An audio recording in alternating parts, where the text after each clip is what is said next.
My name is Kevin Kabandi, and in this unexpected season, we are all in the same boat. We're all trying to get our schoolwork done or maybe start trying to make plans for the summer, even though we don't know what the summer will look like. But for all of us, most of us, we spend our day just trying not to go crazy. For me, on my best day, I'm up before 10 a.m. and maybe I've done a little bit of work throughout the day. But if I could be honest with you, most days I'm in my gym shorts, binge watching Netflix and going through my Instagram. And sometimes as I'm going through my Instagram, I start seeing what everybody else is doing and how much more active they are. I see people crushing workouts or reading books or getting more of their schoolwork done or getting more of their work done. And I start thinking to myself, I'm not getting anything done. I feel like such a failure. I'm eating breakfast at 2 in the afternoon. Like, come on, Kevin. And if we could be honest with ourselves, quarantine can sometimes feel like a competition.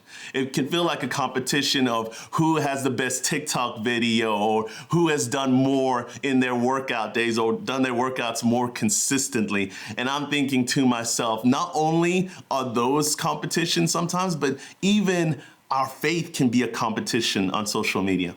Sometimes when I'm looking through my Instagram, I see how much other people are reading their Bibles or reading a new book, or they have these amazing quotes about what they've been studying or taking notes of. And I'm thinking to myself, I haven't done any of that. And faith, something that should be encouraging for me, can now feel like a competition. And if I could be honest with you, we're not the first people to feel this. Yes, technology is relatively a new thing. But since the beginning of time or since the beginning of faith, people have been comparing themselves to each other when it comes to their faith. See, earlier in the Christian faith, people used to compare themselves on what they would eat and what they would not eat, or where they would hang out or who they would hang out with. People were constantly comparing themselves. And one of the biggest debates, one of the biggest comparisons was how they spent their time during the Sabbath, how they would spend their time during the day of rest. And how you spent your time that day would literally determine where you stood on certain debates of faith.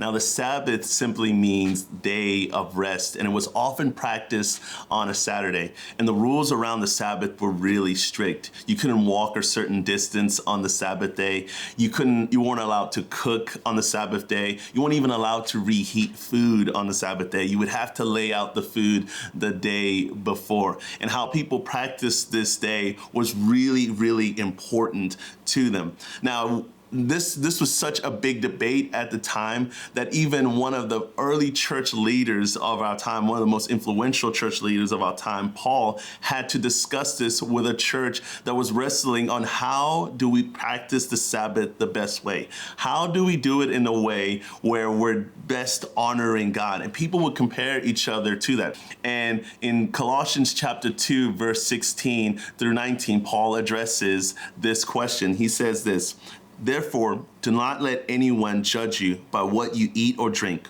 or with regard to a religious festival, a new moon celebration, or a Sabbath day.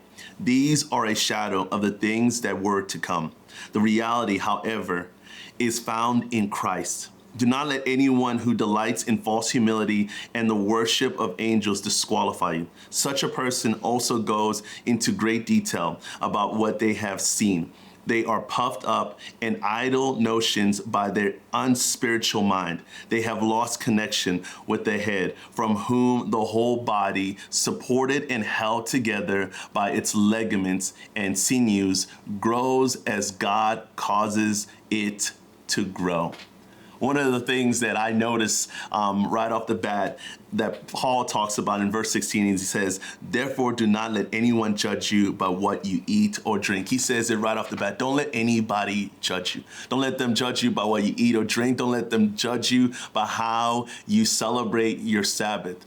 And he's almost telling us here is, hey, don't be concerned about what other people think. Don't compare yourself to what other people are doing or what other people are going to think about about you. But then he later on goes in verse 17, these are a shadow of the things that were to come. The reality, however, is found in Christ. He's saying all these other things will not compare to the things that are ahead of us, the things that are found in Christ. And it gets me thinking, what are all the things that are found in Christ? What are all the things that I'm missing because I'm comparing myself to other things when I should be looking to Christ? But then he says this, which I love in verse 18 to 19, do not let anyone who delights in false humility and worship of angels disqualify you. Such a person also goes into great detail about what they have seen. They are puffed up and idle notorious by their unspiritual mind. They have lost connection with the head. And if Paul could break that down in a simple way, in the way that I'm hearing this also, and I hope you hear it too, is that we shouldn't let the spiritual work that we do get in the way of our spiritual focus. We shouldn't let our spiritual work get in the way of our spiritual focus. And here's the thing, in this season, we can spend our time easily focusing on what other people are doing, or we could spend this time focusing on God and focusing on growing our relationship with God, not looking to our left or our right, but fixing our eyes on Jesus in the season. Look, 2020 has been a crazy year. It started off fast and it suddenly came to a halt. And the way that you know how to do school, the way that you've been doing school has suddenly changed on a dime. And the best way for you to communicate or connect with people relationally is now through your phone. And that comes with some collateral damage. Now you have to ask yourself the question, am I posting what I'm posting or sharing what I'm sharing to encourage other people? Or am I doing this for my ego?